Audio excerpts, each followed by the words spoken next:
नमस्कार, मी साठा. मुंबईमध्ये रिक्षा नक्की का चालत नाही याचं उत्तर माझ्याकडे तरी नव्हतं. मग मी काय केलं तर गुगल बाबांची मदत घेतली.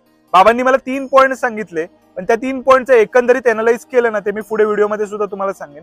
पण त्यावेळेला माझ्या लक्षात एक गोष्ट आली की एकमेव कारण त्यामुळे रिक्षा ही मुंबईमध्ये चालत नाही कुठलं माहितीये का? इगो. की मुंबईमध्ये ज्या प्रकारच्या गल्ल्या आहेत त्या गल्ल्यांमधनं रिक्षा गेली तर खूप जास्त ट्रॅफिक होऊ शकतं.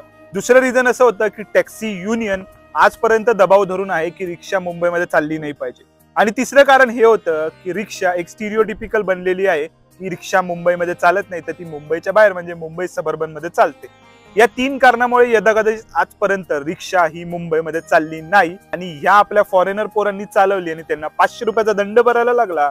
बाकी अजून एक इंटरेस्टिंग गोष्ट सांगतो. टूर आहे आणि रस्त्यानेच जायला पाहिजे असं काय नाहीये बरं का. हे लोक आहेत ना मुंबईमध्ये आले, पण आता मुंबईमध्ये ट्रॅफिक किती जास्त आहे. आता ट्रॅफिक अवॉइड कसं करायचं तर त्यांच्याच एका प्रतिस्पर्ध्याने एक युनिक आयडिया शोधून काढली होती. ती म्हणजे त्या लोकांनी रिक्षा थेट होडीमध्ये ठेवली आणि मांडवाला गेले आणि मांडवावरून बाहेर तिकडे दक्षिणेकडे निघून गेले कोचीकडे. आणि हीच आयडिया ह्यांनी सुद्धा लावली आणि दुसऱ्या दिवशी म्हणजे 7 जानेवारीला ते लोक सुद्धा निघून गेले.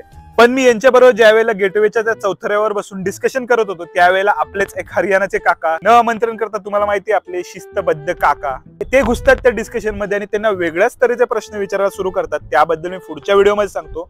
तोपर्यंत कनेक्टेड राहा आणि हर हर महादेव.